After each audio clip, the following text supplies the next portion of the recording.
సొరకాయ రోటి పచ్చడి చేయబోతున్నామండి. దానికి కావాల్సింది ముందుగా నేను ఏం చేశానంటే, ముందుగా నేను సొరకాయ ముక్కల్ని శుభ్రంగా కడిగేసేసి పొట్టు తీయకుండా చిన్న చిన్న ముక్కలాగా కట్ చేసి పెట్టుకున్నానండి. ఇవన్నీ క్లీన్గా.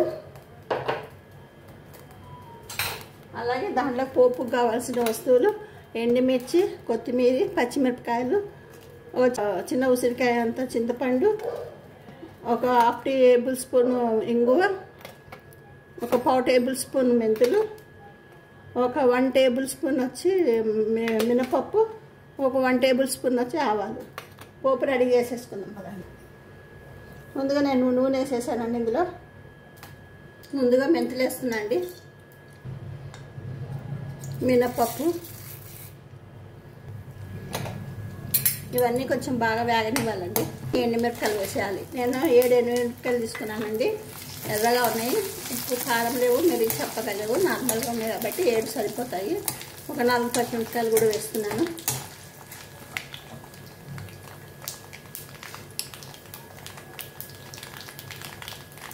ఇందులో ఇప్పుడు ఇంగువ వేసేస్తున్నాండి.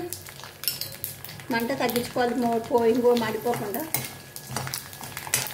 ఇక ఇలా రావాలండి, కలర్ బ్రౌన్ కలర్ వచ్చిందా, ఇలా రావాలి. ఇంకొంచెం ఇంగువ కూడా వేస్తున్నానండి. ఇప్పుడు స్టవ్ ఆఫ్ వేసుకొని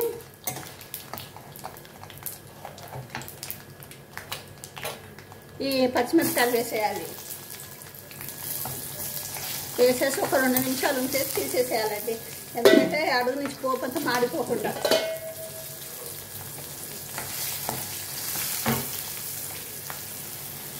ఇప్పుడు మళ్ళీ స్టవ్ అంటించుకొని మూకుడు పెట్టేసుకొని నూనె వేసుకుందామండి. ఈ ఆనపకాయ ముక్కల్ని మగ్గ పెట్టాలి కదా పచ్చడికి, దానికోసమని. దీన్ని నూనె ఎక్కువ పట్టదండి. 1 చెంచాడు వేసాను, ఇంకొద్దిగా సగం టేబుల్ స్పూన్ వేస్తున్నాను. 1.5 టేబుల్ స్పూన్ వేసానండి మొత్తం.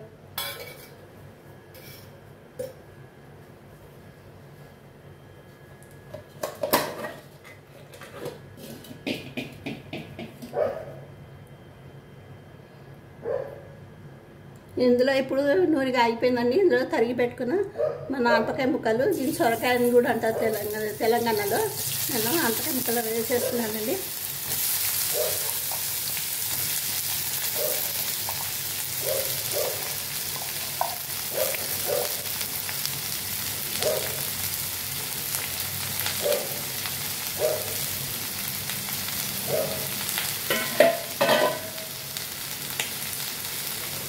ఇందులో కొంచెం పసుపు, సరిపడా ఉప్పు, ఉసిరికాయ అంతా, చింతపండు కూడా వేస్తున్నానండి నేను.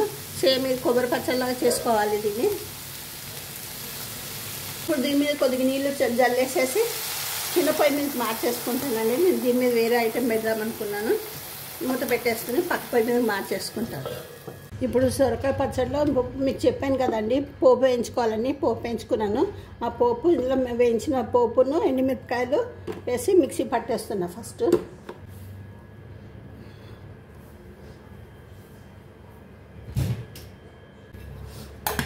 లైట్గా ఒక తిప్పితే సరిపోతుంది కదా. మనం ఆనపకాయ ముక్కల్ని ఇవి వేసేస్తున్నా అండి. ఇంకా ఇందులో ఉప్పు కానీ పసుపు కానీ ఏమి వేయొద్దు. ఆల్రెడీ ఇది ఉడికేటప్పుడే చింతపండు, పసుపు, ఉప్పు వేసేసాం కదా. ఇందులో ఏమి వేయొద్దు. జస్ట్ కొంచెము కొత్తిమీర కడిగేసుకొని 2 పచ్చిమిరపకాయలు వేసుకొని మిక్సీ లైట్గా ఒక 2-3 తిప్పులు తిప్పితే సరిపోతుందండి. కొత్తిమీర కూడా వేసేస్తున్నాను. ఒకసారి పైనుంచి కిందకి, కింద నుంచి అడుగున కలుపుకోవాలండి ఇది. ఎందుకంటే అడుగున పోపు ఉండిపోతుంది కదా, ఇది ముక్కలకు పట్టదు, పేస్ట్ లాగా అయిపోతుంది. ఎక్కువ పేస్ట్ అయితే బాగుండదు ఈ చట్నీ.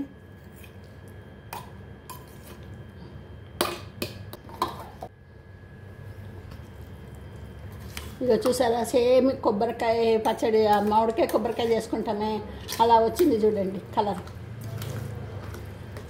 చూసారా? ఇప్పుడు ఈ స్టేజ్లో ఒక ఉప్పు కారం సరిపోయిందో లేదో ఒకసారి చూసుకోండి. నేనైతే అన్నీ సరిపోయినట్టు వేసాను.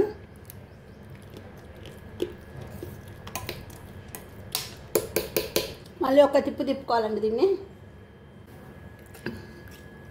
పోపు వేయించి పెట్టుకున్నా కదా పచ్చడి పప్పు అని, అది వేయించిన పప్పు కొద్దిగా తీసి మిక్సీ పట్టానండి. ఇంకొంచెం ముంచేసాను. ఇది పచ్చడిలో కలపాలి. పైన కలిపితే బాగుంటుంది, పంటికి ఇట్లా క్రిస్పీగా తగిలి మంచి రుచిని ఇస్తుంది పచ్చడికి. ఇది ఇలా కలిపేస్తున్నా అండి. ఇంక ఇప్పుడు కనుక మిక్సీ పట్టద్దు దాన్ని, ఇంకా ఇప్పుడు జస్ట్ ఇది స్పూన్తో కలిపేస్తే సరిపోతుంది. ఇంకా మిక్సీ పట్టద్దు దీన్ని ఇప్పుడు.